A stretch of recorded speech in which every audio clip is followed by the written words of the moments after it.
All right, what's up, everybody? We're doing an author interview today with the attorney for John Wayne Gacy, specifically his attorney to try to get him off of death row. Interesting. He had other attorneys working on his case. He had quite a bit of attorneys. If you guys remember, he is or was a man of business. It's time for our surprise shot, which is for Heidi since she's here today. Hey, Heidi. Surprise shots. Surprise shots. We don't know what they are because they're a surprise. You guys are not being creative lately. Nicole said we had to get rid of bottles. Ugh, it smells terrible. So let's see. I'm trying to think. When did we cover Gacy? Like 2 episode or 3 number? years ago. I don't know what episode number. Fuck, I don't know. Maybe it was 4 years ago. I don't know. We've been doing this for so long. Like maybe it was greater than 50, but less than 200, maybe. Yeah, that's a good range. 150 What episodes. episode is this even? Is he even going to tell us when we hit 500? Are you fucking kidding me? We already hit 500. We're like at 5. This is like 510. What are you talking about? There you go. See, he didn't tell us.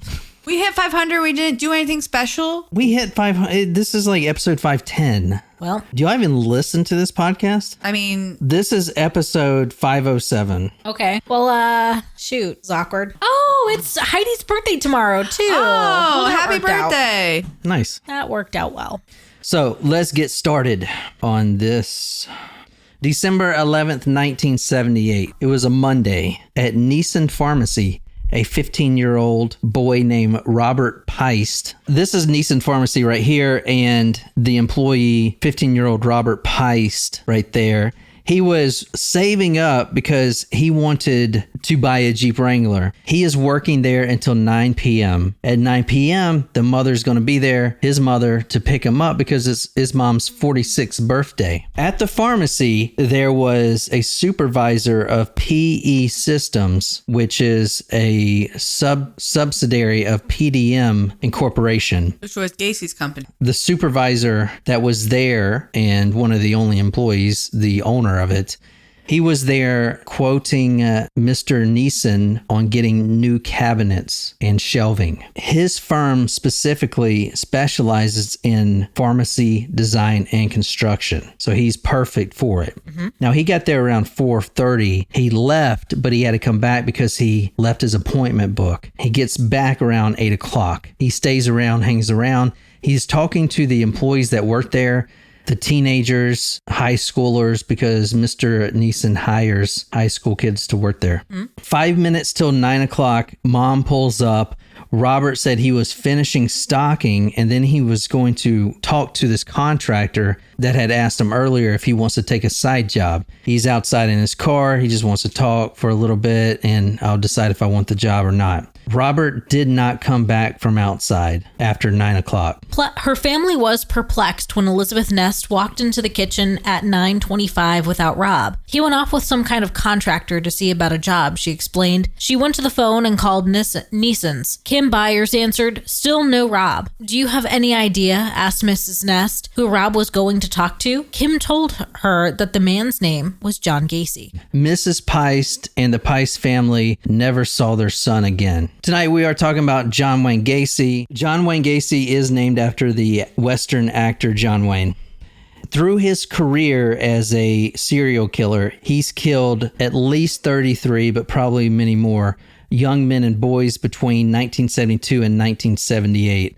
He would lure the victims to his house with job offers, or he would pose as a police officer. He had a Crown Vic and a badge, a fake badge, and he played the part. He would, what? It's just kind of interesting to me that that was one of his MOs, was playing a police officer. Like, if he's such a well-known figure in the community, and I mean, I guess his It's kind of surprising it took him that long to get in trouble impersonating a police officer, you mean? Well, no, like the fact that he would, I mean, if people know who he is, I guess his demographic, his target demographic wouldn't know who he was, but like you think that like it would be different if one of us tried to impersonate. Well, okay. Well, so okay. No. Hold on. I got Chicago's a big city. I mean, people didn't know who he was. There's a lot of contractors out there, you know. I thought that he also. I don't know. I mean, maybe I'm misremembering. I thought he has a president with Miss Corder. He has a photo with the First Lady Miss Corder. he was really big into the Democratic circles. And so in that field, yeah, he was sort of well known. But like I said, Chicago's huge. Throughout his career, he raped and tortured his victims. I covered this story. You can go back and listen to it. I think I have a whole episode just on the detectives and police crawling through the Crawlspace, and because that was horrendous on its own. Yeah. No ventilation down there under a crawlspace, 26 bodies down there under the crawlspace, and they were all on top of each other, or the lime, they're melting together. Ugh. And that was his house of 8213 Summerdale Avenue in Norwood Park Township. He killed most of his victims by asphyxiation or strangulation. All right, but that's not what this story is about tonight. This story is about the attorney who had represented John Wayne Gacy for the sole purpose of getting him off death row and completely eliminating him from any possibility of execution. Okay. That is who I interviewed. Her name is Karen Conti, and she's a wonderful woman. And we're going to watch some of the video here. At the time, she was a 29-year-old lawyer. Wow. So this is in 1993 when she joined the Gacy team 14 years after he was arrested. Okay. So literally right at the time where he was scheduled for death row, that's when she joins the team. So we're reading from within the interview with Karen. When does the book come out? It's not out yet, correct? It's called Killing Time with John Wayne Gacy, Defending America's Most Evil Serial Killer on Death Row. She says in her intro, so John got the advanced reader copy. I started writing this book 27 years after my representation of John Wayne Gacy ended. As a result, I have taken liberty with many of the conversations and descriptions and have expanded them consistent with my recollection. I've changed the names of clients and characters, as nobody, even to this day, likes to be associated with John Gacy. As psychology professor Dr. Rosalind Cartwright said, quote, memory is never a precise duplicate of the original. It is a continuing act of creation. I hope that as the years have gone by and additional information has come to light, my memories have acquired the patina of wisdom, life experiences, and self-reflection.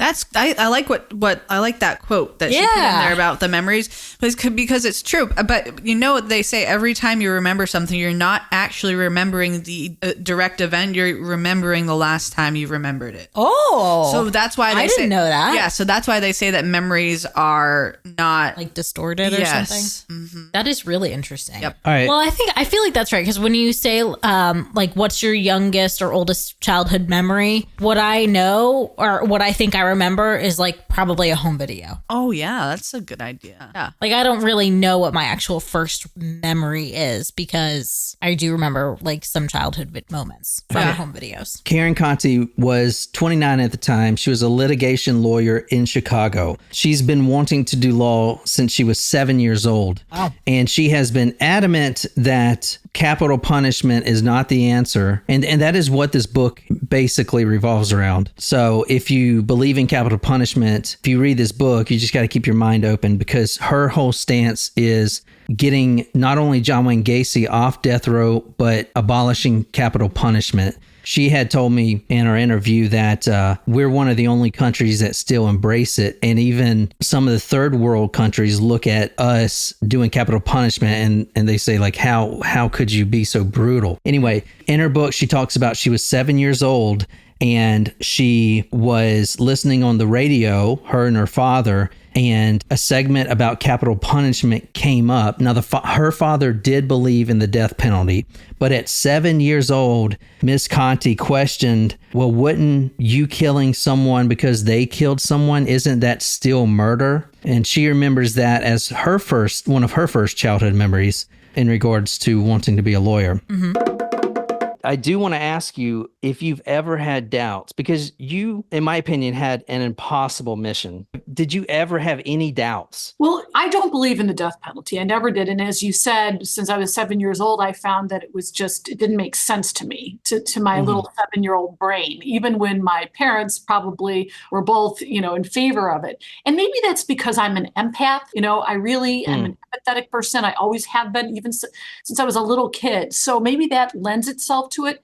But I really think that the death penalty to me is just a no-go for anyone, not just for people who might be innocent, not just for people who might have a claim of incompetent counsel or someone who came from a poor background, or even for John Wayne Gacy, even for John Gacy, who didn't have any racial arguments. He had great lawyers throughout. He was certainly guilty. His crimes were horrendous and vile. So again, to me, my moral compass stays the same on this. I don't believe he should ever be out of jail. The Gacys of the world need to stay in there, but to even focus the attention on him seemed to me to be wrong. He should have been put in that prison cell, and we shouldn't have heard a peep from him other than the appeals that have to be filed as a matter of law. And again, one of the reasons that I thought it was important to represent Gacy was I wasn't just advocating for him, I was advocating for all the people on Illinois death row who may have arguments that were substantive. We had a situation where over a certain number of year period, we had 12 people executed and 12 people exonerated based on actual innocence. That's a bad batting average. Yeah, in your book you mentioned, I forgot his name, but he's now a minister. And I mean, he did commit the crime, but he's now a minister, rehabilitated. And I didn't even hear about that. And this was pretty recent when he was paroled. That's correct. In fact, when I was writing the book, I thought about him and I Googled him, and I was shocked to see that he was out of prison. Death row was sort of overturned at a certain point in Illinois history, but he actually was released, and no one objected, including the prosecutors and the victim's family. So this is a guy who was probably the most rehabilitated criminal in all of Illinois history, and he now is doing good works for people on the outside. That's not the normal story for people on death row. I'm not naive to think that people on death row can come out and be heroes, superheroes, but this guy really turned his world around. Keep in mind, she was 29 when she represented Gacy in 1993. That is a big job to have at 29. 29 years old, yeah. For sure. She's never done any cases like this before. Not only was she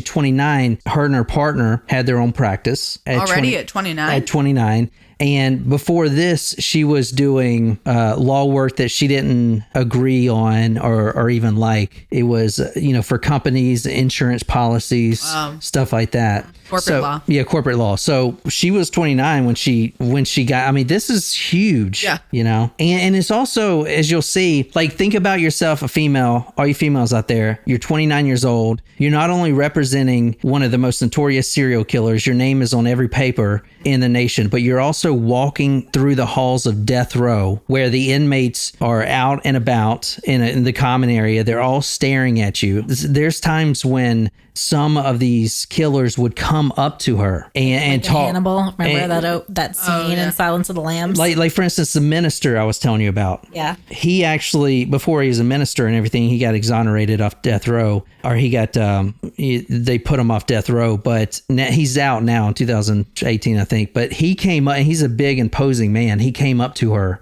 asking questions, just like no guards or anything. Because there's not a bunch of guards around. Yeah. Because, I mean, they think, okay, all these lawyers that come through are men. This is like the first time a woman has, in this prison, walked through death row and is hanging out with the inmates. It's very scary to me, Oh, yeah. Yeah. So. And it takes a special kind of person to want to go into criminal law, like, and be on the defense, like, and not want to just be, a prosecutor. It takes a special kind of person to be a defense attorney.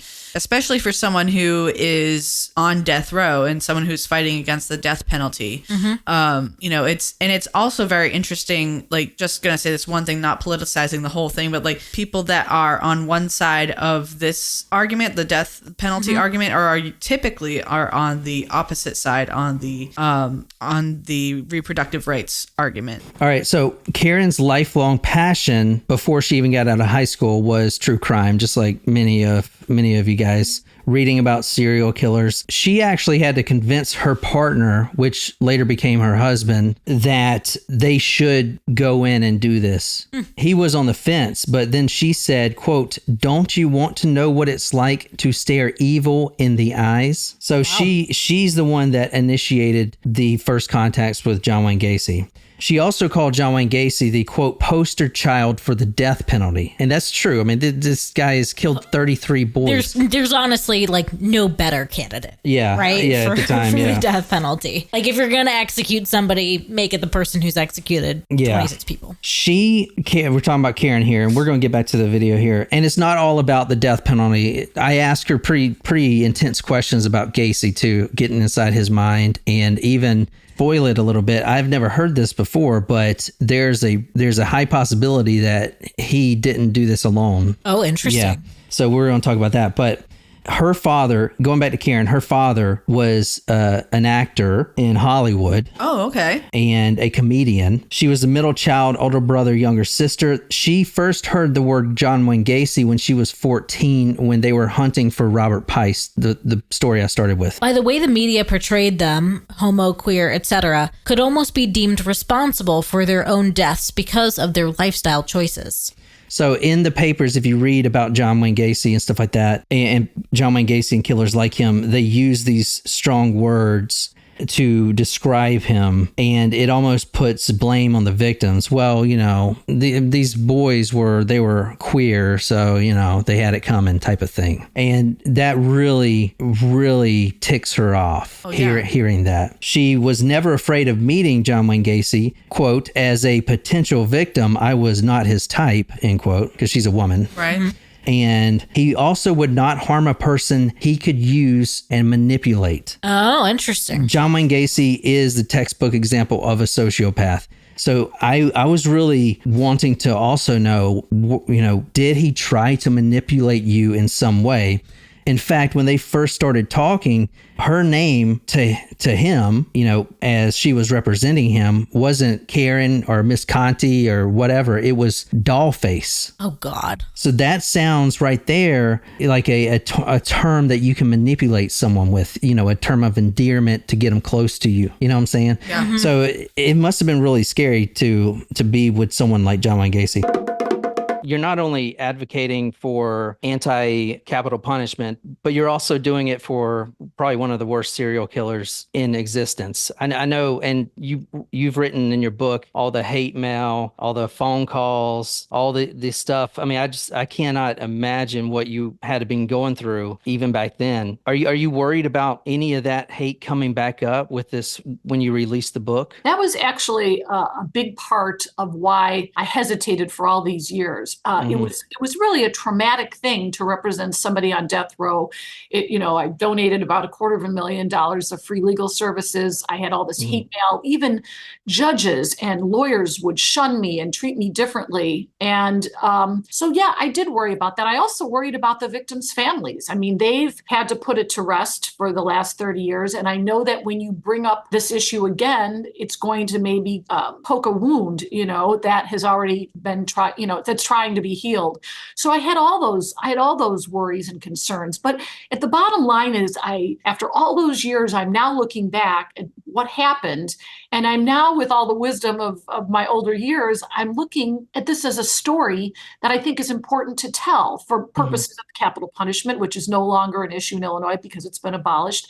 But also for me as a woman, as an attorney, as a young attorney who I stood up for what I believed and I suffered consequences, but it made me stronger and it put me in a position that helped me along the way in my career, in my personal life. It changed my life. And I think the message can be that if you do something difficult and you fail miserably at it, that's not necessarily a bad thing. That resilience that you gain from an experience like this is invaluable. In my mind, this man's immoral conduct did not justify a premeditated killing by a civilized government. That's a great quote right there. There are people, including many who are reading this, who believe that because I fought Gacy's execution, I am a bad person and I somehow condone the conduct that put him behind bars. Let's just say this plainly. I do not believe that torturing, raping, and killing innocent young men and boys is in any way acceptable behavior. I affirmatively believe that the Gacys of the world belong in jail forever. He was an immoral, dangerous person, and the only place for him was behind a solid locked door with no possibility of ever spending time in society. And one more thing. Had he killed my son or brother, I could have killed him him with my own hands. Yeah. All right, let's get back to her. I asked her, because I read this in the book, and I didn't know this, or perhaps I did, but I can't remember it because it's been so long since we covered Gacy. But he actually claimed his own innocence. Here's what happened with that. When Gacy was first arrested, despite being told it is a horrible idea by his own attorney at the time, Gacy confessed to the location of 26 boys under his crawlspace, and the details are pretty spot on. He also confessed to the strangulations and how he would do it. For instance, he had this quote rope trick, which I believe I remember you guys talking about it. Yeah, I believe other killers kind of had the same thing where it's like the handcuff trick. Oh, check it out. It's like magic handcuffs. And then he puts them on the boy, and then, oh, I guess you're not getting out type of thing. I don't remember that. I remember that, yeah. He confessed to all of these murders, every one of them. And then he backtracks and says, no, I didn't do any of the murders. I only killed one boy on a bus, and that was for self-defense because he is attacking me. So he goes from, and the way he talks about it, and she mentions it in her book, is it's like he almost believes that he is innocent. And so I had asked her about that. So let's... Because he's a sociopath, though, you know? Well, I wanted to find out, like, does he believe he's innocent, or is he just trying to manipulate, like her, for example? Looking back, picturing yourself back there talking to him, when you finally broached that question, okay, how did these bodies get under your crawl space? Seeing his mannerisms, seeing how he talks when he answered that question, do you think he really started to believe that he has no idea how they got in there, or maybe he was trying to manipulate you? I'm just trying to get more into the mind, because I mean, you spent so much time with him, and it seems like, I don't know. We've never gotten that side before to see what his mind was like. Gacy was a manipulator and a liar. He thought he was smarter than anyone in the room. Mm-hmm. And the only way to deal with him, and I had to deal with him to get his cooperation, to file certain things, to get his okay on certain strategies and timing. So I had to work with him. And the only way to really work with him was to kind of manipulate him back. And what was interesting is, because I was the only female lawyer that he had in 14 years, and certainly the only one at the very end, he was a little less wary of me because I was a woman. He kind of was combative with the men.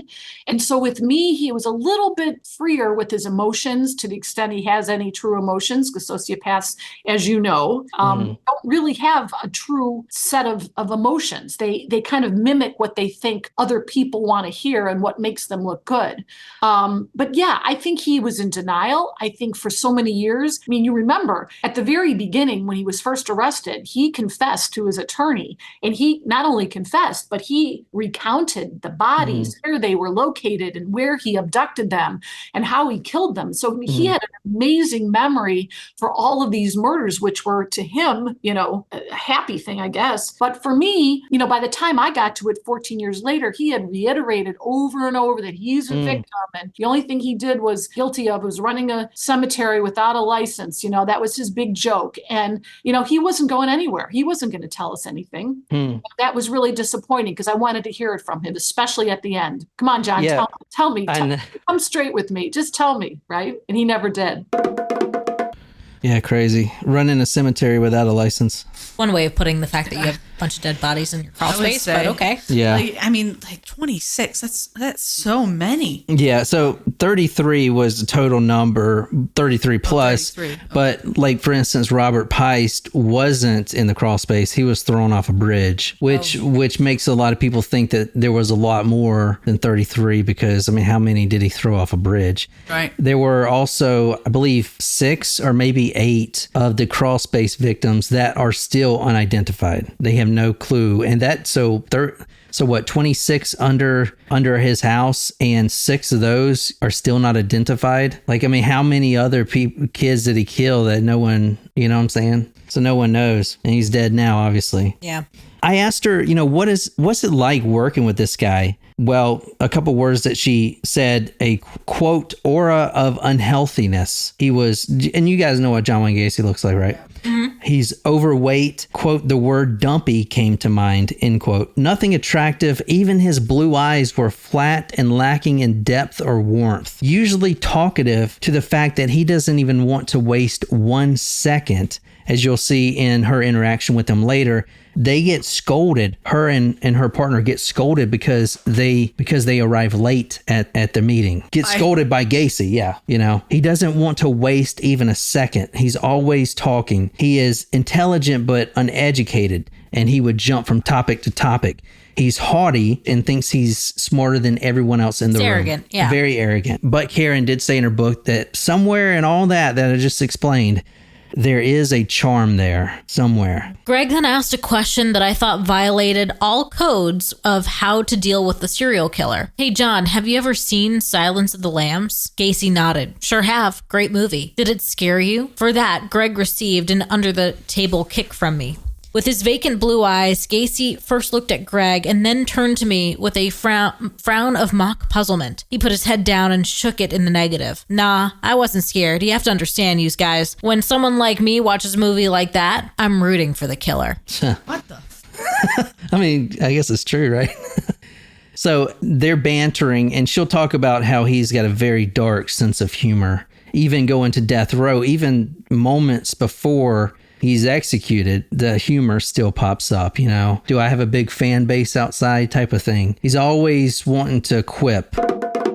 One of the things that, and I talk about it, but I have to be careful about is Gacy's sense of humor. Yeah. And, you know, you almost don't want to talk about it because people say, what's so funny about what he did? And that obviously is not funny. But that was part of his personality. It was a big part of his personality. And I think that he used that humor to deflect who he really was. I think that when somebody is humorous and has, you know, makes jokes and has that kind of, you know, that sense of humor that you don't, you know, you like to be around somebody like that, right? So I think that helped him get away with what he got away with. You know, he was a clown. He was a prominent businessman. I mean, he was a person who wouldn't be questioned. And that sense of humor really added to it. And again, I have a lot of that in my book, some of the humorous things he said, with the idea that, you know what, some of that was just gallows humor. And I would be remiss in recounting the whole story if I didn't add that part. Yeah. He starts calling her doll face. As Karen said, he's got an exceptional visual memory, what is called the eidetic imagery. You know what that is? EIDETIC. Eidetic. It's like, it is like photographic memory? Yeah, it's like photographic memory, but he can remember not only visuals, but also writings and audio and everything perfectly. That's how his initial confession was so accurate. Oh, wow. Okay. Yeah, that's with dates and everything. Like dates, for instance. Oh, I picked up Robert Peist on this day. It was 5:15 or, you know, whatever. Karen also says Gacy was an, quote, energy vampire. Like Colin Robinson. Do y'all know what that is? Yeah. What is it? An energy vampire? Someone that like sucks the energy out of the room. You guys never watched What We Do in the Shadows? I've watched it. I was like, there's a character in something. Colin Robinson from What We Do in the Shadows. And also he's a, quote, hollow husk of a human.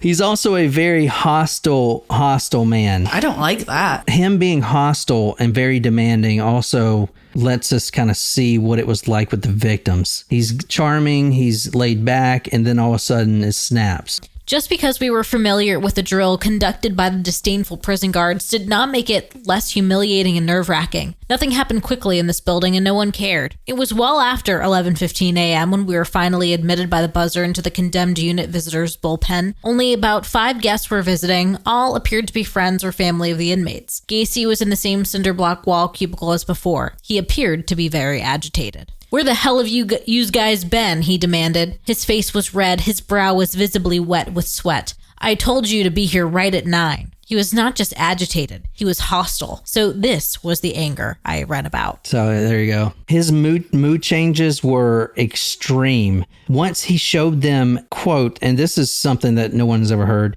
one time, John Wayne Gacy showed her what he called, quote, the body book, which was a complete dossier of all of his victims. And the reason he mapped all this out is because he was trying to find the, quote, true killer, even though he was. But but he mapped out all the details of the victims, and that book was never seen again. So I don't know what happened to it. At some point, Greg testily told Gacy to stop and that his criticism was not productive. When the barbs continued, Greg reiterated that he was not going to hear this kind of talk. Gacy's earlier anger reappeared, and enraged, he grabbed a pint of the prison's disgusting orange drink and threw it across the table, smacking Greg in the face and splashing the syrupy beverage all over his tie. Greg, who is an imposing figure at 6'1" and 250 pounds, was not one to back down from any man, even one with only a few months left to live. All right, thank you. It reminds me of when she said orange drink. Have you seen that Dave Chappelle skit? Yes. Oh, yeah. Give me that purple drink. All right. So when talking to females, his patterns became softer and more feminine, chatty, and girly. He's a chameleon. He can adapt to his audience. And that also makes him a great businessman. He's a man capable of killing a boy after torturing him for hours, then eating a ham sandwich over his still warm body. He says the only thing he's guilty of is running a cemetery without a license. However, another thing that she brought up that I don't think anyone's ever talked about was the possibility that he was making snuff films. And I've seen this so many times. We've covered cases where they were making snuff films. One of the big things about this book that I haven't seen mentioned anywhere else, and in fact, it was not mentioned anywhere else because it was not on the evidence roster, the search warrant evidence collection roster. And it seems like it was purposely omitted, was sophisticated movie equipment. It was never listed in the evidence collected. Now, this goes into a territory that there could be some other people involved, and we're talking high-level politicians, businessmen, well-known persons like that. So I had Jeffrey Epstein. Mm-hmm. Yeah, I had asked her, aren't you afraid of coming out with this? Because it hasn't been, no one has ever broached this point right here. But we've seen snuff film creators before. For instance, David Parker Ray, he was making snuff films. Otis Toole, I don't know if we've done where he's making snuff films. I don't know if we did. Okay, well, we'll do it eventually. But Otis Toole, he was making snuff films for the Hand of Death cult, which is a maybe fictional cult, but other serial killers have also claimed to be a part of this. It's like, and they fund themselves through snuff films. Very interesting. There's a book called Program to Kill. It goes into all these conspiracies. But I found that really interesting because why would they omit this collection of high sophisticated camera equipment? Not only that, as you'll see here in a second, there were a lot of times when these boys went missing and murdered, many showing that he was out of town working on a construction project. He was meticulous with his receipts and his ledgers, checking into hotels, the receipts, the all his dinners. He kept all the receipts. But yet this boy or whoever goes missing and ends up under the crawlspace, which John Wayne Gacy can't even fit under to begin with. All of this stuff has never been said before. So I did ask her, is she worried about that coming out with that? There was no question that other people were involved in these crimes. Okay. There was one victim who actually got away from Gacy. He was very badly injured and tortured. Mm-hmm. And he said that there were lights going on and off, if there was a camera or a film going on. And there were two people, yeah. And there were two people in the room. So there were two young men who lived with Gacy who testified at trial that they dug the trenches in the crawl space under his house. It is inconceivable to me that they didn't know why these trenches were being dug. That it's inconceivable to me that Gacy got down there. He was very portly to get down there and put those bodies in. I think they were involved in committing some of the crimes, and I think they were involved in putting the bodies down there. Were they victims? Like they were, were they forced to do it? Were they working for him? Or yeah, they were. Those were working for him, and the two guys. I kind of remember what she's talking about. Teenagers. They didn't know what they were digging at first. And then they kind of figured it out, but they were basically digging their own graves, or would be. But however, what she said earlier struck me because I've never heard of this before. But there were that victim that had got away when he was blindfolded and handcuffed. And I don't believe John Wayne Gacy was even in town. I'm not 100% on that, but he saw lights going off, some sort of camera equipment, multiple people talking. You know what I'm saying? Yeah. So she said right there that she believes he definitely did not act alone. Wow. Which is an incredible statement. And yes, this is, so his murders happened, what, 73 to 78? Yeah, this is a long time ago. No one's, everyone's kind of not over it, but everyone who would be connected is probably dead. But still, to come out with that is risky, I believe, for her to do that. But I don't know. Yeah, true. And not just playing devil's advocate here. This is one victim who got away, correct? Was he the only victim that got away? Because we're taking, and I am, like, he went through a very traumatic event, obviously. Like, is that, and we're talking an accomplice? No. But like we were talking about memory earlier, like, is that accurate? Were there other people there? Or was this something like, how can we put, like, unfortunately, we don't have other victims. We don't have the 30 plus, or, total amount of people to corroborate his story.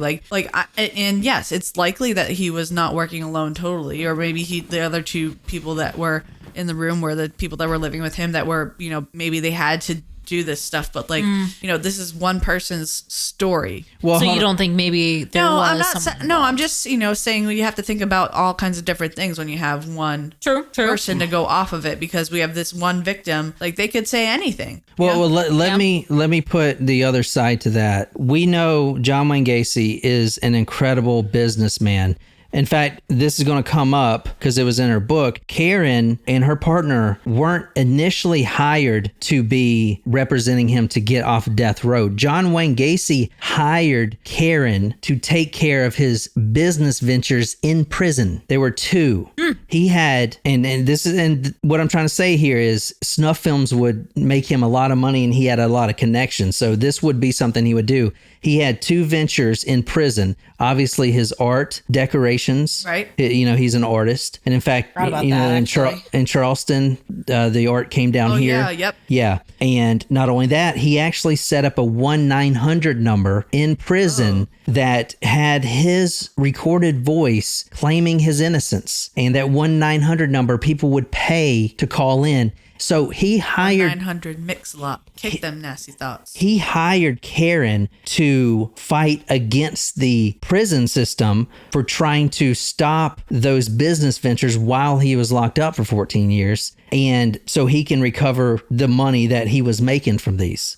But, quickly she was like, you've seen her talk. She wanted to go for the full thing because she really believed she could get him off death row. Wow. So she had to convince Gacy that, hey, I'm not just someone to do your business ventures. I'm here for the full thing. But what I'm trying to say with that is making snuff films is right up his alley since he's doing it anyway. People are paying good money. Plus, he's got pretty high connections in the political space. He is high in the Democratic circles. I mean, he's got a photo with the former President Carter's first lady, Rosalind. They have a photo together because he was providing security at a big Democratic event for them. They hired this guy who, as Karen will talk about, had already had a long rap sheet of sexual assault and rape against young men and boys and has been locked up before plenty of times. And it seems like, as we'll talk about more conspiratorial, that either police were looking the other way or they were hiding it on purpose. And if they were hiding it on purpose, it does make sense why the evidence never reflected a high sophisticated camera set. I don't know.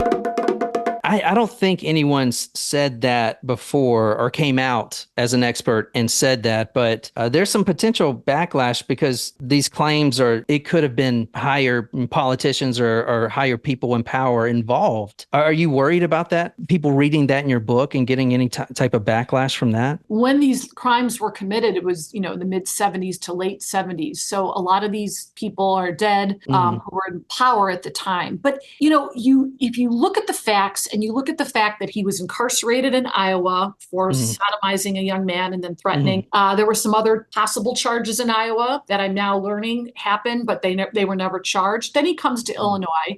Over and over again, there are calls and there are complaints, and a victim escapes, and boys are gone missing who are last seen at his house.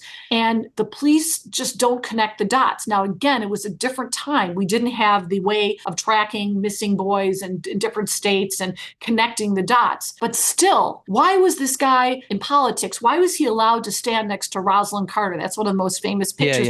See. Where were the Secret Service? They're supposed to know who the felons are. And Gacy was a felon. So I don't know if someone was protecting him, if people were protecting him. And remember, porn, on the internet, there was no internet. So if people had predilections for doing these bizarre and horrible things, maybe there was a group of men who were engaging in these things and kind of protected each other. I don't know. Again, and I'm sure that I'm never going to have all of the facts here unless there's going to be a dying declaration by someone. Yeah. I see what you're saying. If it's just one person, yeah. But I was trying to make it back to that. Like, this is something he would do. Right. No, absolutely. Yeah. But yeah, that's a really good point. Well, it seems more likely, too, that another person would be involved if he was out of state when certain people went missing. Like, they still ended up in his basement. Yeah, I know. But maybe someone else did the snatching. I don't know. Let me get a little bit more into just real quick his background, and can I go through it real quick? His father growing up would call him a queer, and he would beat him, call him a mama's boy. The night he was arrested, as I said, he gave a full account, but later he changed it that he just killed one person in self-defense. He did this handcuff trick, and this is the handcuff trick. He would then offer to show the victim how to perform the trick. With his victim manacled and unable to free himself, he would say words to the effect, "The trick is, you have to have the key." Gacy referred to this devious act as the handcuff trick. He would sit on their chest and force them to perform oral sex on them. He would torture them, burning them with cigars, and he would even make them imitate a horse. So he would flip them over, and he would be like, "Woo!" with the horse reins. Weird. Or whatever, and it would be nay. Yeah, nay. So the rope thing would be in their mouth, and he would pull them back like type of thing. Yeah. Oh no, I do not like that. He would get on top of them and like ride them. Yeah, with this leather strap in their mouth. That's unfortunate. He was a large man. Mm-hmm. Like I would never do that to someone. Well, I hope not, Jen. Jesus Christ. I also hope not. Well, I mean, would try to ride them even if I wasn't trying to kill them. You know what I mean? Like you have No, you just got to find the right person, Jen. You'll find the right person. Stop. He would rape them with bottles, dildos, and other things. He would drown them to the point of death, revive them. He would do this hammer thing where he tightens his hammer around a string around their neck. It wouldn't kill them. They would still get enough air to breathe, but they would convulse for an hour or two. So it does make sense. I'm sorry, Wolfie. Oh, crap. I've completely misunderstood all the time when men ask me to ride them. I've been doing it wrong.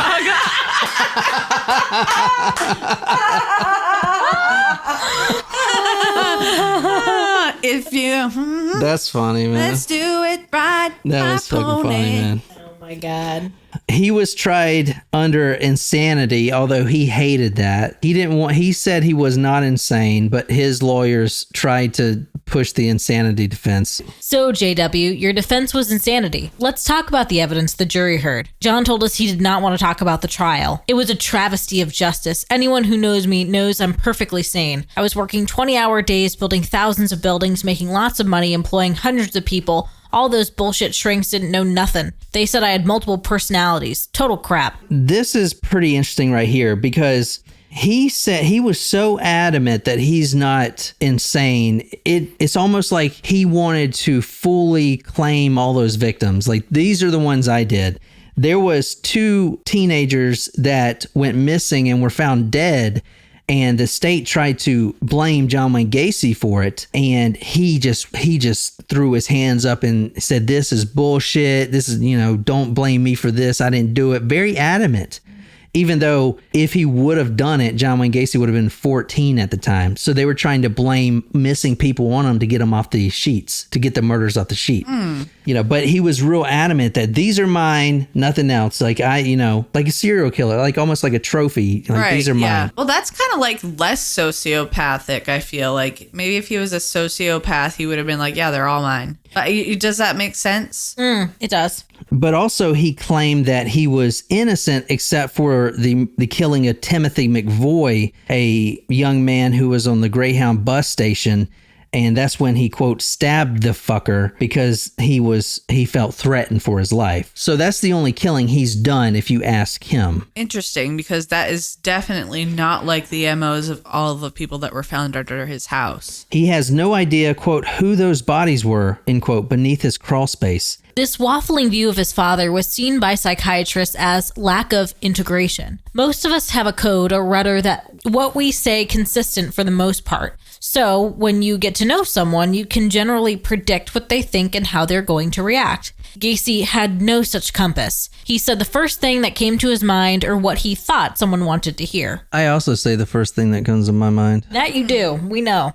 We study the differences between first and second degree murder, sex crimes, defenses of intoxication and mistake, what it means to conspire and to aid and abet. Little did I know that my favorite lecture, the insanity defense, would come in handy representing the highest profile client of my career. Moral of the story, pay attention in school. You never know when a subject will be important. I still haven't used geometry, but the insanity defense, I have. Well, Professor Boyle and I briefly discussed over telephone whether Gacy's insanity defense could have been successful. Gacy's position at trial some 14 years before my involvement was that he was insane at the time of the crimes and therefore was not guilty by reason of insanity. Many people ask me, how can a person like Gacy not be insane, killing and burying kids under his house? I once asked Gacy about his trial lawyer's decision to lodge the insanity defense. He became agitated and complained, the insanity defense is bullshit. Why, John? Well, it doesn't work. Take Jeffrey Dahmer. Now, I don't know Jeff, but here's a guy who wakes up in the morning. His body is encrusted with the blood, and there's a severed head in his fridge, and his first thought is, hey, I want to fuck that torso next to me.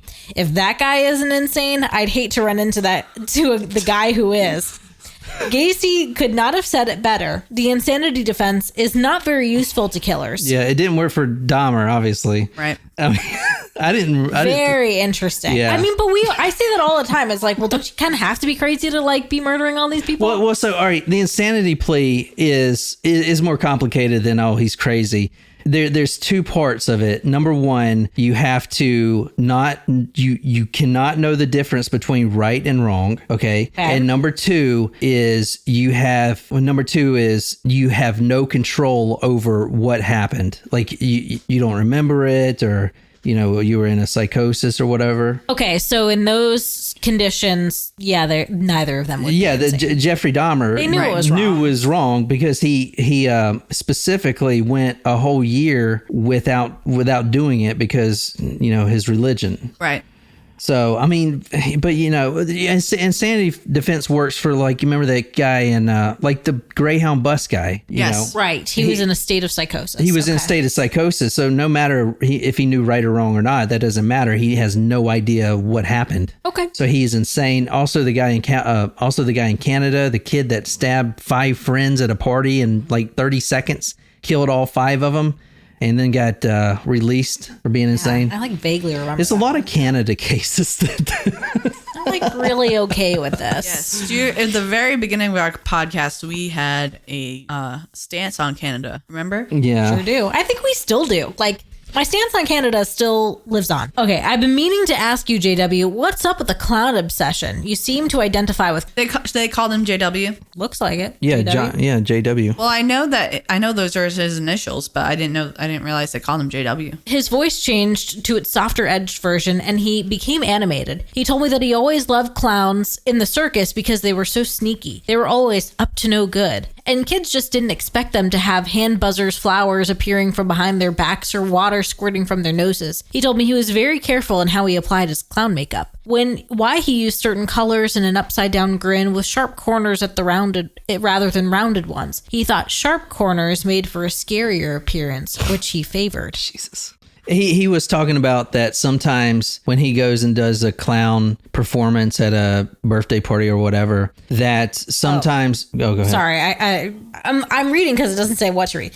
At times, Gacy was good, happy Pogo, and at others, he was sad, evil Pogo. I asked him how he chose the difference between the two. That was simple, he explained. It depended on how the children he was entertaining behaved and whether they were good or bad. I loved hearing how John Wayne Gacy was an arbiter of the morality of children. When kids were polite and non-aggressive at parties and parades, he handed out candy with a smile, but if the children were greedy and reached for more, he would pinch them hard, swear at them, and threaten to kill them. Dang. When the child screamed and cried to his parents, he would deny what he had done. He always got away with it because, according to him, clowns get away with murder. Oh, I don't like that. All right. Okay, Could you imagine just being at a party and your kid coming? Well, not like you guys have, but if you had kids and they're like, "Mama, that clown threatened to kill me." Like, as I said before, Gacy had over 20 appeals, and he wanted a First Amendment lawyer just for his business ventures, which Karen was. The first issue, they were actually making Gacy pay rent in the prison, which is kind of fucked up. He says, quote, "Fuck the state. Why should I have to pay to live in this shithole?" The second issue was his 900 number. The paying rent was part of Illinois room and board law. So that's interesting. I think that maybe more criminals should be made to pay to live in prison. I mean, yeah, but half of them don't have money. Half the reason most of them are in there is because they're poor. Serial killers? I mean, there's not a lot of serial killers. I'm talking about like regular thieves and stuff. Petty crimes, you mean? Yeah, I mean, I don't know. All right. So anyway, she was actually tasked with his frivolous affairs, like his painting. So I asked her about that. But anyway, what I was going to say is a few years ago, I remember there was an art exhibit, and guess whose paintings were there? And I believe somebody bought them and burned them. I don't remember the details, his name was but Art Deco. Yeah. You remember him? He bought up a bunch of paintings and did a bonfire. Yeah. Yeah, because there were protests for his paintings. They were showing them in a gallery, you know. And do you still got the one that he? I guess you do, because it's a photo in the back of the book. And I think it was interesting when you said in your book that a painting needs to find its own home, and you kind of just threw it down in the basement for a while, and then a year later or whatever, you realized that you actually put it right by the crawl space, which is pretty eerie in itself. And I have 3 of them actually. I have 2 that one is Skull Clown. It's horrible. Oh yeah. The other one is Pogo the Clown, and then the third one is the one that he made especially for my birthday, which wasn't one that he kind of mass produced. And what was really interesting, and this is not in the book, is that I lived in a very old house. It was built in the 1920s, and the house was totally solid. There was never any leakage for all the almost the century that I lived there, or century that it was around. And at some point there started to be seepage, and it seeped all over the basement except for where those paintings were. Oh, what? Oh, that is crazy. I know. Again, I've had people say, yeah, Karen, that's like, but it was just bizarre, because if you saw where the water was, it was everywhere except there. Oh, that's creepy. Yeah, that's creepy, man. That's crazy. I don't like that. I like her. She seems really cool. Yeah, she was really fun to talk to, and she was very nice. Like I was going through her publisher at first, even after this interview, and then she had emailed me privately and was like, you're so great. I can't wait to come down to Charleston and ask me. Nice. Yeah, so let me see. Well, that would be great. We'll all go out. Yeah, let me know. Another interesting thing I found about all these death row cases that I didn't know is that the prosecution lawyers would write these, quote, briefs. And what they do is if a death row inmate appeals, it's almost like the prosecution is already expecting it. So they would draft up a template to rebut the appeal and basically change a few things, tweak some things, and have it submitted the very same day as the appeal comes in. And that's what started happening with Gacy. I found that very interesting that they would do that.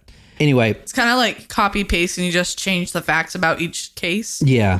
Karen also became the PR representative, not for Gacy specifically, but for abolishing capital punishment. An impossible task when you're working for Gacy, but she talks about in her book, 29, she had to learn how to do this. If you notice how she's an incredible speaker, public speaker, she went to classes during this time. So while she was doing all this legal work, she was also attending vocal classes. I think Gacy's the pull, because no one knows who I am and no one wants to read about me. But the Gacy part of it made me different. It branded me, right? And so, but the story around it is, how I got treated differently as a woman, how, I interacted with the public about this, how I used it to my advantage, how I dealt with someone who was evil, how I, navigated these things. And I think that it really, it's applicable to other people. It's not just my story that someone goes, okay, that's your story. I think you can take a lot away from this, especially young people might be really interested in knowing what it's like to stand up for something and then, really use it to your advantage. And also every step of the way, excellence. If you're going to speak on television, learn to do it. If you're going to, if you're going to represent somebody, like do it well, give it your 100%. And when you look back, like you asked me, would I do something different? I actually wouldn't, because I did it the best I could. It's really cool, though, to hear, like, it actually, even though he was still executed, it still opened a ton of doors for her career. Right. Yeah. I mean, she was saying that her friends and family were turning on her, Wow. Because, look gotta represent him, yeah. Look who you're representing. You're telling me that this guy should not be in prison? It reminds me a lot of when you interviewed Jack Sperling, Pee Wee Gaskin's lawyer. Right. Because I think was he also his death row attorney, Jack? I think so. Yeah, I think he was just his overall defense attorney, not necessarily death row. Like, I thought it was more specific. Well, no. So Gacy has a lot of money, or had a lot of money. So he had 2 attorneys for him, defense attorneys, and then now he's got 2 more just to get him off death row. So he had 4 total, but he had a lot more before that, Just a quick question when she refers to like her partner in the case, Greg, is that her husband now? Is that like they were a legal team and couple. Exactly, yeah. Cool. A legal team, power couple. A legal team first, and then they became married, and they've been married ever since. Oh, that's nice. But so let me talk about her arguments right quick to get this guy off, to get Gacy off death row. One of them, the first one she used, which I thought was brilliant, was the method of faulty execution. All right. Her argument that she put in front of the court system was that lethal injection, which is what Illinois was using, actually violates the 8th Amendment, which is the 8th Amendment says something like you can't torture someone to put them to death. She writes in her book, and I'm going to cover this guy eventually, but a man named Fred Luchter, which sounds like a German name, he is the one who invented this legal lethal injection machine. However, it hardly ever worked and still doesn't really work very well. Is this the same lethal injection that is used today? Yeah, it's the same one. So it's a 3-step system. It sounds so weird. It's like I feel like you're about to sell me something, and it's a 3-step system, but it's amazing. Kind of like in Reno 911 when they have the ads for those different things. Yeah. You know what I'm talking about? Yes, that's exactly it. Yes. And I think your book will sway the opinion of a lot of people, especially here in the South. We just adopted the firing squad. So we're, I don't know if you've heard about the recent case. The man there's a new method. I think it's like nitrous oxide. It's supposed to be incredibly painful. That was one of the other things I learned in your book. When you think lethal injection, you think, okay, he's just going to fall asleep, and it doesn't work half the time, as you were saying. I can't remember the guy's name. He was the guy that invented it, Frederick Luchter, a Holocaust denier. He invented this thing. It's like a three-stage process, as you were talking about, to inject the patient. And if the first 2 don't work, it could be incredibly painful. And I don't think a lot of people know that, honestly. I don't think a lot of people care, to tell you. Yeah. But what's interesting about these methods of execution, we have this 8th Amendment that says you can't have cruel and unusual punishment. Well, killing to me is cruel and unusual. painful, but not according to the Supreme Court. But, again, these methods of execution, they might be palatable for us to see, but not in reality. And, the least painful method, I think I talk about this in my book, is the guillotine. And the firing squad is pretty painless. But nobody wants to see a head rolling around. No one wants to see someone's head blown off, because maybe then people would start to think maybe we shouldn't be doing these executions, Yeah, that's a really good point. So how it works is something like this. The first injection is a chemical that is supposed to put you to sleep. The second injection is a chemical that paralyzes your muscles. Herbal Unlife. Yes. Herbal Unlife, Matt says. That's clever.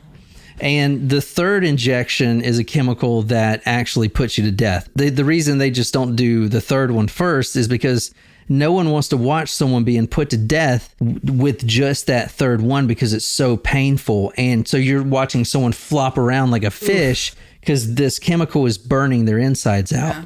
So that's the reason they do that. But that in itself provides you with the clear and simple conclusion that it is extremely torturous. Okay. Do you see what I'm saying? Yes. Because most people think it's just, they inject them and then they die. Right. So can I, this is a question I don't want to necessarily ask, but like when like an animal needs to be euthanized, do they use the same thing? I don't think so. I don't know, but thank you for ruining my day. No, I don't think they use the same thing. No, because it's very peaceful. That's what I thought. So if that's a peaceful method, why wouldn't they use that method on humans? Maybe it's maybe that chemical can't kill humans. I don't know. Someone can answer that. Kind of the same process. The animal or the human, they're not actually suffering because, as I said, they're asleep and then their muscles are completely paralyzed. If it works, however, I would imagine a dosage 2 in an animal, like it's not like it's going to F up. Right. Yeah, it's sometimes... Because I would never want an animal to suffer. That's my... Sometimes the... Humans who've murdered people, I don't really care as much. Sometimes the chemicals, like for instance, the second stage doesn't work. It doesn't put your muscles to sleep and you flop around like a fish. Sometimes the first one doesn't work and you feel everything. You know what I'm saying? The system was developed by a guy named Fred Luchter, which was a very prominent, very adamant, by the book Holocaust denier. That's his stance. He was a Holocaust denier. God. So the system that we use in America was invented by a Holocaust denier. Which is interesting because when you think about, it's a kind of a hot topic, like euthanasia, right? For people that are choosing to die. What do they use? This? I don't imagine that they would use this. But again, this is science that has improved over the years. We're talking about in the early 90s here with Gacy. That's true. It's been 30 years. 30 years ago. So, I mean... The American capital punishment system for lethal injection uses this method, which should be illegal because it violates the 8th Amendment, not only because it's supposed to be torturous, but because it was invented by a Holocaust denier who invented his machine on research done by Nazis to euthanize Jews. Yeah, that's bad. And so not only does it violate... I did not know this.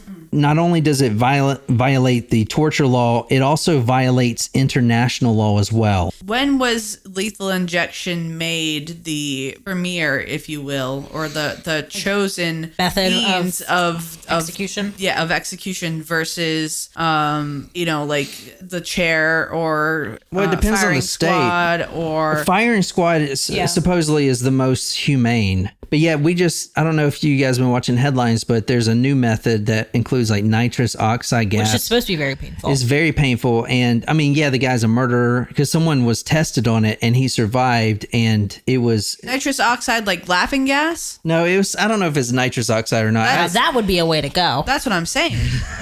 Nitrous oxide is laughing gas. Yeah. But I think it was like nitrogen something, or it wasn't laughing gas. It was like meant to poison you. But also and it makes you suffocate. That doesn't sound good. The reason we use certain methods is because there's an audience, right? All the family members. Nobody wants to see even their own murderer have their head roll off and like hit you in the foot. Like that's just, it's really gory. Didn't France just like, not recently as in the past like 20 years, but like in this century or not this century, last century in the early 1900s, didn't they still use the guillotine? Oh, yeah. We did a whole episode on that. Yeah, they did. Yeah. First case was in 1982. Of the lethal injection. Interesting. I think it was like mostly electric chair before that.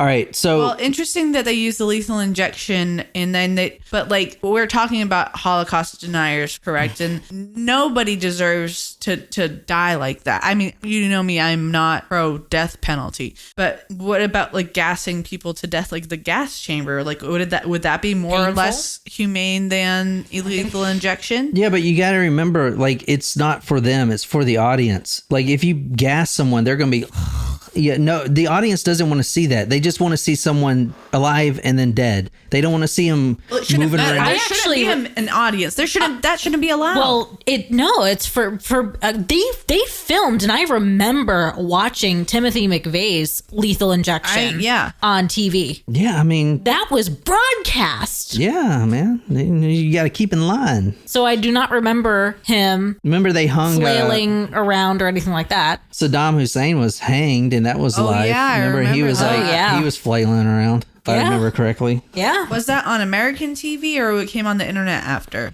I don't know, but I do remember the Timothy McVeigh one. With the lethal injection, Charles Walker, chairman of anesthesia department at Northwestern University Medical School, predicted that this method would paralyze the victim, which would merely stop the prisoner from screaming at the, quote, extreme pain in the form of severe burning sensation caused by the potassium chloride injection. So he is saying that we don't know because no one's ever survived it, but most likely they are being tortured under extreme pain, but they can't move because they're paralyzed. It paralyzes them. So they're just like sitting there like, fuck, this hurts, like, fuck, oh, literally. What about morphine? That's what I'm saying. What about like you give them the same stuff that you give before you go on under the knife and then you kill them. Yeah. Like anesthesia. Right. Or morphine. All right, let's see. I'm trying to make it more humane. Okay, let's see what she says on the... But then at the same time, like if we're talking about the death penalty, like we're talking about people who are judged to be able to deserve to die. That's their sentence. So like, should we care? I'm playing devil's advocate. I'm not saying that You're I don't care. the one that's like pro like life and shit. I am pro-life. I don't believe in killing people. Pro-death.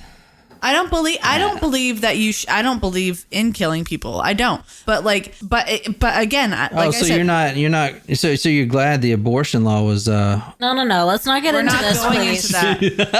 Thank you. That was a low blow, dude. A lot of stories you mentioned in your book. Forgot one specifically. A man was on death row. I think his name was Hernandez. Yes. And he was completely exonerated. Stuff like that makes you really, like, even someone like me who grew up in a capital punishment, pro-capital punishment household, it makes you really at least step back, and think about it all the way through. So I think your book does that excellent. And the one final thing is, like, we had only 25 people executed last year. So we're using it less and less in the country. And I think that instead of saying, why abolish it, we should say, why should we use it? I love that. Yeah, that's great. Because when you go to foreign countries, and I've been to 50, most of them, even places that you think are a little backward, say, I can't believe you guys are still executing people. How barbaric. You're the the number one country for freedoms, and you're still executing people. So I think that we're an anomaly, and I think at some point it's going to go away. And I think this young generation is not going to have the stomach for it. That's a good point. That's a really good point. The second argument, which is also really interesting, was saying, okay, maybe whatever, because they denied, it is morally okay to put them to death. Fine. The second argument is putting someone to death is technically a medical procedure, is it not? It is a medical procedure. Yeah. I thought that was very interesting. And a medical procedure must be performed by a what? Doctor. By a physician, according to law. And they have a Hippocratic oath. Exactly. Doctors are prohibited in taking part in execution because it violates the Hippocratic oath, which is do no harm. Do no harm.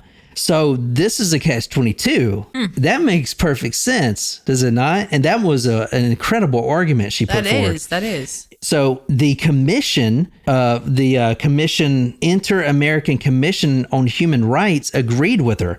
They said, quote, if used, Illinois' lethal injection machine would violate international law. But yet the state denied it. And the author says, quote, of course he is guilty, but capital punishment is wrong even for him. So the author is, she's 29 years old putting these arguments that are very thought-provoking. She is an incredibly intelligent woman. Because you mentioned the Eighth Amendment, and I do agree with you there. It's inhumane torture, basically what it is. I think you said that in your book. But also, you made another really interesting point, and this was one of your arguments. And I know it not that it failed, but it got turned down when you said, execution is a medical procedure. Okay, so a doctor has to do it. Oh, but wait, the Hippocratic oath, he can't. So it's a catch-22. That was one of the defenses you used. I thought that was brilliant, by the way. I'd like to take credit for that, but it's it's been an argument that has been made, and the problem with representing Gacy and using all these great creative defenses is that, as I've said a number of times in the book, bad facts make bad law. Meaning, I will tell you that there was no way that even the best argument in the world was going to win 1 point when it came to Gacy. Why? Because judges are elected. No judge wants to be the one who says, yeah, that really does make sense. I'm going to overturn a conviction, or I'm going to stay the execution. That person would never be retained or elected again. Mm-hmm. So, we were using up some really good defenses. And as you know, in the law, once a court has ruled on something, that becomes precedent. Mm-hmm. So some of the other inmates who want to maybe make those arguments again now cannot make those arguments successfully because we ruined it by using it for Gacy. Yeah. And that's another thing. I hope you don't think you failed in this mission, because like you said, now looking back, and nothing would have changed it. But I was going to ask, is there anything you would have done differently? Any strategies you would have tried, or anything you would have said, anything even to get him a stay of execution? Anything looking back now, 30 years later? Actually, no. We had help. I had a team. We had a team of lawyers. Mm-hmm. We had help from some other resources, ACLU and the Death Penalty Information Organization. So we had a lot of help. And, one of the things that I have to say about this is that I can't, as a defense lawyer, make justice. And neither can a prosecutor. Mm-hmm. But my theory is that if everyone in the whole system does his or her job, the prosecution is aggressive, the defense is zealously advocating, the judge is impartial, the jury follows the jury instructions. If all of those things happen, then justice usually gets done. And I will walk away from the Gacy representation knowing that he had the most zealous representation he could have had. And that's all we can ask. That's all we can ask. I love that.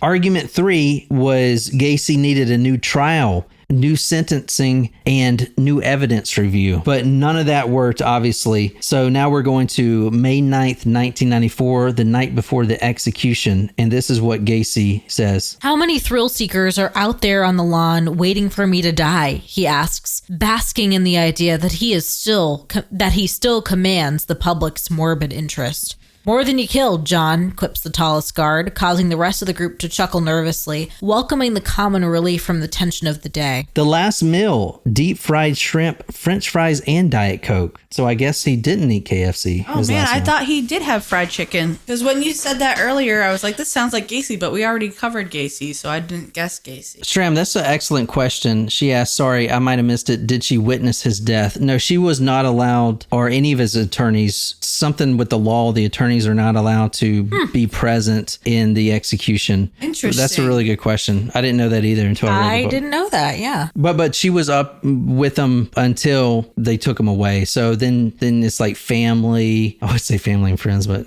family. It's like the families of the victims, yeah. Guards prevent suicide while he walks to the chamber. Quote, how embarrassing it would be if Gacy cheated the state out of its right to execute him. The warden, who they were cordial with each other, care for a smoke, John? And Gacy says, quote, shit, no, that stuff will kill you. It's funny that Karen mentioned this in her book. I would never think about this, but you're about to get executed. So, what do? Well, they have to swab it with alcohol. Why? Are they worried about infection? I mean, you're about to die. Yeah. I mean, what the? Well, it's, but they still do that. It's still a medical procedure, and if it's a Hippocratic Oath thing, then like you want to make sure that it's clean. Clean for what? The guy's about to die. It's just weird that they. Oh, it's so important to wipe it with alcohol before they stick you. It's just, that's a good makes point. It sound kind of backwards. Dude, I'm for the death penalty. So, I'm not trying to push anything or the other. This is just, I'm reading her words, So she talks about how the needle goes into his vein, allowing the innocuous saline drip to pave the way for the trio of death cocktails that are waiting on deck. The second drug, pancuronium bromide, automatically begins into Gacy's arm and his muscles start to relax. Because the drug relaxes the muscles that allow breathing, it too can cause death. It is suddenly obvious that the line is clogged for the third injection, and the chemical inside has stalled en route to its deadly destination, rejecting Gacy's body as if it knew what evil lay inside. That's a good line right there. I mean, eventually I take it worked? Yeah, eventually it worked. Well, one of the questions I was going to ask you is, how many times have you eaten KFC since?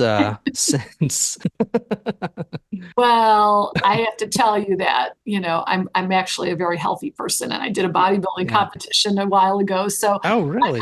I generally do not eat fried food, but boy, do I like the smell of it. There were drums beating, music blaring, and people dressed in clown suits. Jesus Christ. Were they left over from Halloween? The signs were varied and creative. Ding dong, the clown is dead, an eye for an eye, and no tears for the clown. Kind of crazy. At age 52 and 58 days, John Wayne Gacy is dead. The curtains open again. The death crew almost forgotten the expectant crowd waiting on the other side of the glass. The heart monitor is checked and the time of death is announced exactly at 12:58 a.m. Yeah, because I was kind of worried that you may think that you may have failed, but you didn't. I mean, this is a heroic thing you've done, to do that, to stand up for what you believe in. Because a lot of people can't say that they do that, And thank you for saying that. But I think that the competitive lawyer part of me knows that, it was a huge loss. I mean, I've lost cases before. I've lost trials before. But to lose someone's life, I mean, I know I was dealt with a bad hand, right? 33 boys under your house, like, I mean, it was, as they say, a tough case. But I still, I lost a life. I lost a client. I lost a case. So I'm not going to be too hard on myself, but I still think of it as a loss. Like, let's say by a long shot, it would have worked and you would have gotten him off death row. Do you think you guys would still be in communication? Probably. I will have to say, I think my career would be in a worse place because once Gacy was executed, there was a sense of relief in the community. I have to tell you, when you go to Chicago and you're in a room of 100 people, and if I were to stand up and say I represented Gacy, there'd be 5 people who say, I know the victim, this person. I sold John Gacy a car. I knew the mother of one of the victims.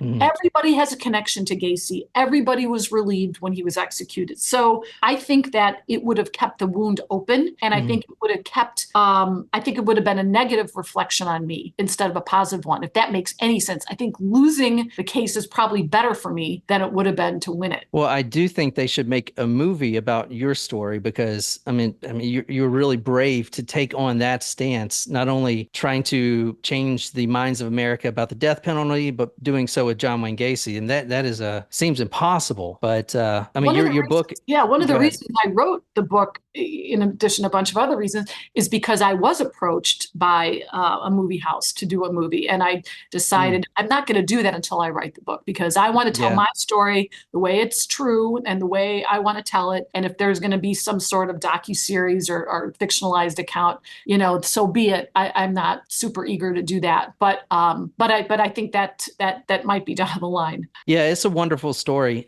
Just one more. How did your life change after he was executed?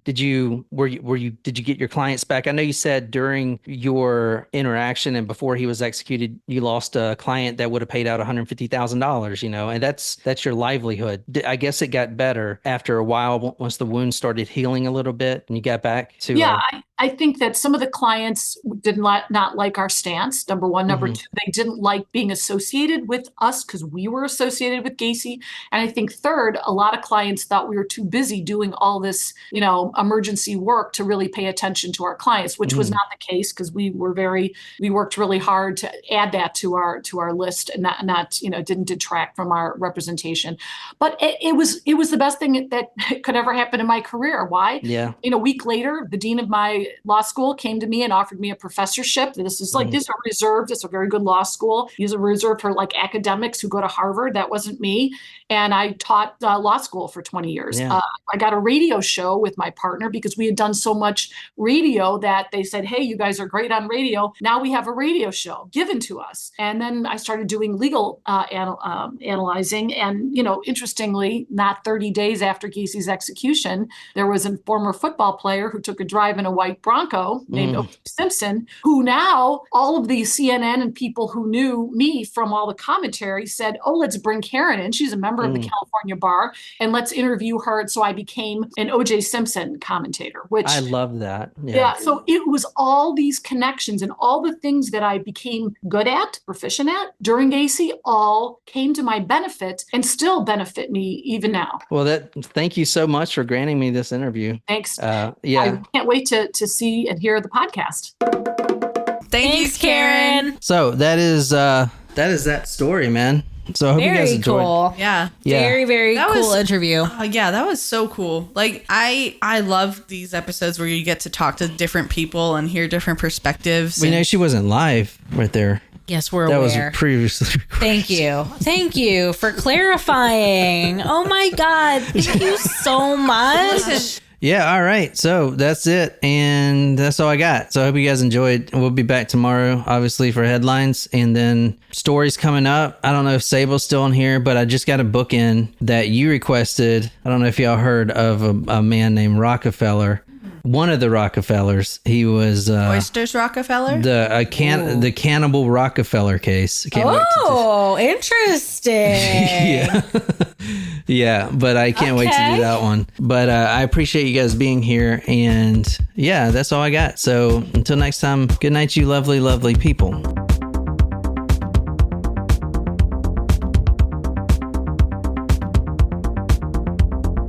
Kind of run this shit.